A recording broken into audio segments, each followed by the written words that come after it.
Hi, Willie. Thanks for reaching out to me for an online lesson. And hopefully, through this process, I can shed some light on exactly the issues that are going on in your golf swing. I noticed that you mentioned in your email that you tend to struggle with either a high right miss, a kind of a block shot, or a low left pull. So let's get into it really quick. Basically, if I'm going to summarize the issues in your golf swing, I would summarize it by saying you have a sequencing problem. The rate that your lower body rotates relative to your upper body in both the backswing and transition are a little bit out of sequence. So if we take a look at your golf swing, and I'm just going to first of all kind of summarize what I see.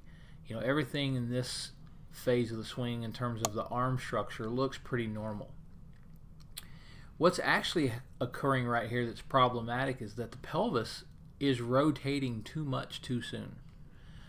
If you look at the amounts your hips have turned, and that's an indicator by the amount of left knee that is visible at the moment.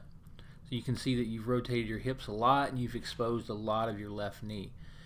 The problem with that is that you're going to run out of range of motion too soon. Your pelvis only continues to rotate to about right here, and then it's done. You're pretty much at a full hip turn. And the problem with this sequence is that your lower body is going to want to start to unwind back toward the target prematurely, and it's doing so right now. Your backswing isn't completed, which means your arms haven't stopped moving, your shoulders and wrist have not stopped moving, and your lower body is unwinding toward the target. So your pelvis is rotating very, very fast, and your rib cage is rotating very, very fast. So if you just kind of focus on your body from about mid-torso to pelvis, in this region right here, this is where the dysfunction occurs. So we're still in the phases of the backswing, and your lower body rib cage is cranking open toward the target. And what's happening is it's essentially leaving your arms behind. And what do I mean by that? Well, this trail elbow is abducting or moving back behind you. It's flexing or getting narrow, and your lead wrist is cupping or extending. So these three things are very, very problematic. So I'll start with the first thing. So out of transition, when the lower body is cranking, the rib cage is cranking toward the target, and the upper body is just settling in the backswing, this abduction that's occurring, and that is simply your elbow moving back behind you or away from the rib cage, is going to cause the hand path to be too deep. So that's the first thing. The second thing that happens is because the hand path is too deep and the elbow is too far behind you, your left wrist starts to extend or cup. And that has a major effect on the club face. So the club face, while your left wrist is extending, your club face is twisting open. That's problematic because we now have an open face with an elbow that's behind the rib cage and a lead arm that is way too deep. So we're going to have geometry that's very sort of in to out through the ball with a wide open club face and arms that are trailing us.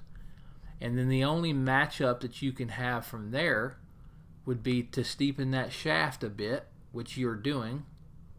The steepening of the shaft is helping to get the club face orientated back toward the ball.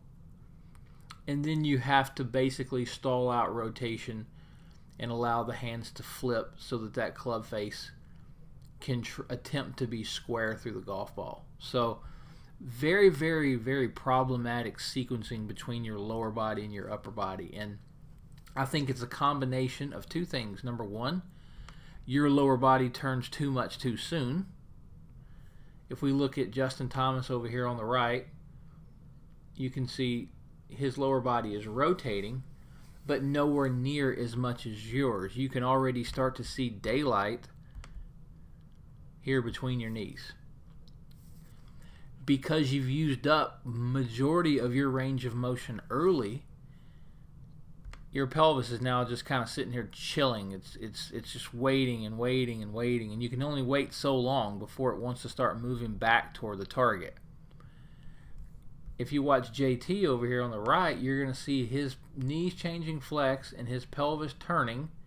If you just want to focus on like this yellow belt loop right here, you can see his pelvis is continuing to move as his hands are reaching their position at the top. So as the pelvis stops to rotate, the hands start to settle. So the pelvis and the hands won't stop at the same time. There will always be a dynamic change of direction that's led by the pelvis, but your gap is far too wide. So by the time you reach the top of your backswing, so I'd say right there, your pelvis has already started to crank back toward the target. And the club face is in a very, very open condition. So another example that I would use for you would be Dustin Johnson.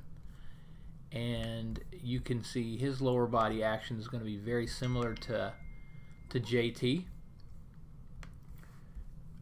in the fact that he doesn't rotate his pelvis a lot early. There's not a huge change of flex in the knees and a lot of pelvis rotation. And he's going to continue that rotation all the way to the top. So he's going to end up with a lot of pelvis rotation at the top, but he's gaining it gradually later in the swing, whereas you're getting it all at the start. Now, when he transitions, you'll notice as the pelvis is moving, then it starts towing the rib cage, and then the lead arm starts to move, and the hand path starts to move out.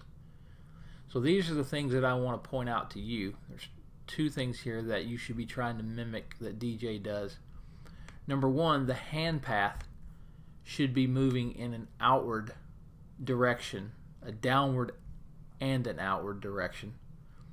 And this club face must be in a much stronger position, like you see over here on the right.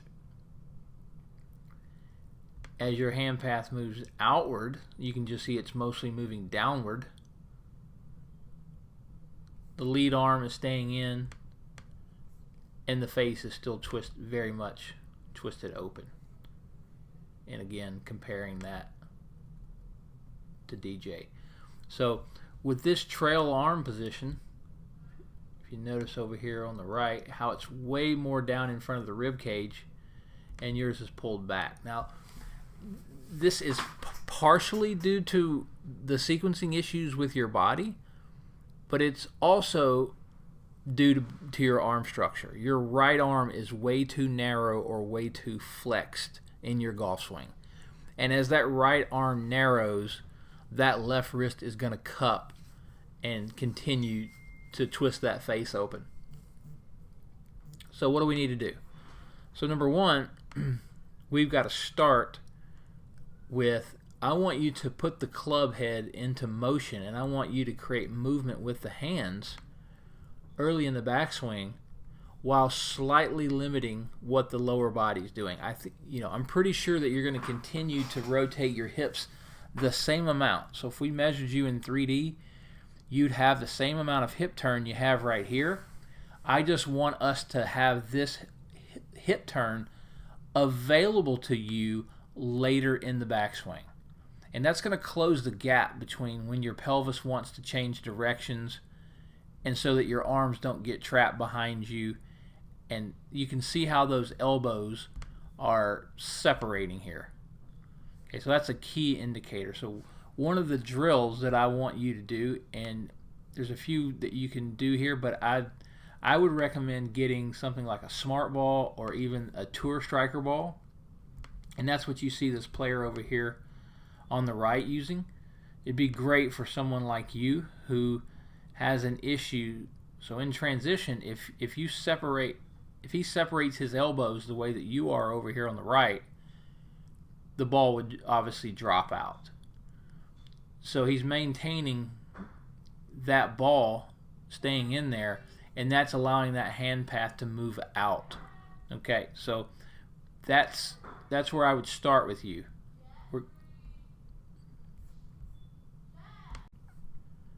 So once we've limited the early rotation of the pelvis, I want you to basically get to this first parallel with almost no rotation of your lower body. And the rotation that you see here, we should still have that available to us in this later part of the backswing. So what's going to happen is the club is going to stall at about the time we are reaching the end of the pelvis rotation.